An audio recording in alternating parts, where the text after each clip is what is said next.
জয় আই অসম,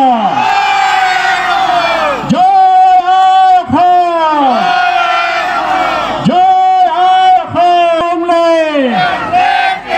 ব্যংগনামূলক বলো পেংলে থাকিব পাৰে তাৰ পৰিৱেশ ৰচনা কৰিবৰ কাৰণে এখন আন্দোলন হৈছে। এই আন্দোলন হৈছে ৰজাগৰীয়া মানুহক সোঁৱৰাই দিয়াৰ কাৰণে। তেখেতলোকৰ যি জাতীয় দায়িত্ব, সেই জাতীয় দায়িত্ব পালন কৰিবৰ কাৰণে আমি সকলো সমবেত হৈ তেখেতলোকক সোঁৱৰাই দিব বিচাৰিছোঁ। যে আমি ক'ব বিচাৰিছোঁ যে তোমালোকে আমাক কৈছিলা যে এইখন অসমৰ প্ৰতিখন মানুহ সুৰক্ষিত হ'ব। তোমালোকে কৈছিলা যে এইখন অসমৰ জল জংগল জমিন সকলো সুৰক্ষিত হৈ থাকিব আৰু আমি খিলঞ্জীয়া থলগিৰি ৰাইজৰ পক্ষত থাকি কাম কৰিম। কথা নিৰ্বাচন গুচি গ'ল, চৰকাৰ বনালা, আকৌ নিৰ্বাচন পাবই হ'ল।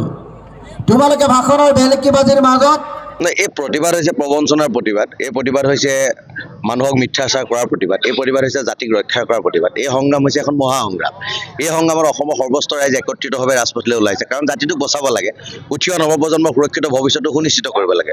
অসমৰ পানী, অসমৰ বায়ু, অসমৰ বায়'ডাইভাৰ্চিটি, অসমৰ সম্পদ, অসমৰ ভূমি, অসমৰ ৰাজনীতি সকলো থলগিৰি খিলঞ্জীয়া ৰাইজৰ ওচৰত থকাৰ স্বাৰ্থত এখন সংগ্ৰাম। এই সংগ্ৰাম কোনো এটা জনগোষ্ঠীক সংৰক্ষণ কৰা, কোনো এটা জনগোষ্ঠীক বৃদ্ধাচৰণ কৰা এখন সংগ্ৰাম নহয়।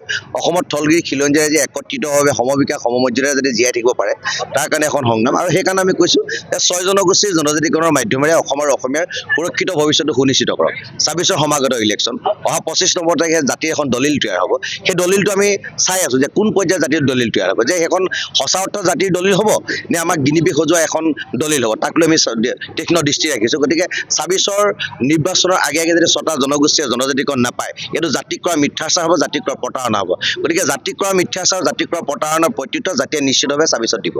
ঐতিহাসিক চৰাইদেউ সদৰ সোণাৰীত আজি টাই অসম যুৱ পৰিষদ আৰু আটাচু একেলগে মিলি জনগোষ্ঠীটোৰ দীৰ্ঘদিনীয়া দাবী জনজাতিকৰণৰ স্বায়ত্ত শাসনৰ উপলক্ষে আজি বিশাল জোৰ সমদল আয়োজন কৰা হৈছে আমাৰ সোণাৰী ৰাজহুৱা খেলপথাৰত।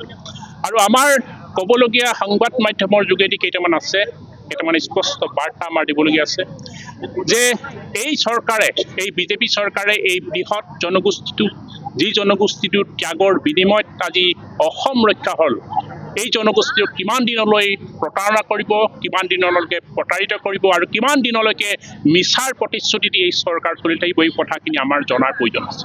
গতিকে আজি আমাৰ ৰাজহুৱা খেলপথাৰত স্বতঃস্ফূৰ্তভাৱে আমাৰ আহোম জ্ঞাতিবৰ্গ ওলাই আহিছে আৰু সকলোৰে মুখত এটা স্পষ্ট ৰূপত ক্ষোভৰ আচলতে উদ্গীৰণ আমি দেখিছোঁ, ফুটি উঠিছে। গতিকে এই চৰকাৰে আগন্তুক খুব কম সময়ৰ ভিতৰতে 2026 চনৰ বিধানসভাৰ আগে আগে জনজাতিকৰণ প্ৰদান কৰক, স্বায়ত্ত শাসন প্ৰদান কৰক আৰু 25 তাৰিখৰ তেওঁলোকে যিখিনি প্ৰতিবেদনৰ কথা কৈছে, আমাৰ সপক্ষে যাতে প্ৰতিবেদন প্ৰস্তুত কৰে, এইটো আমাৰ এটা স্পষ্ট বাৰ্তা।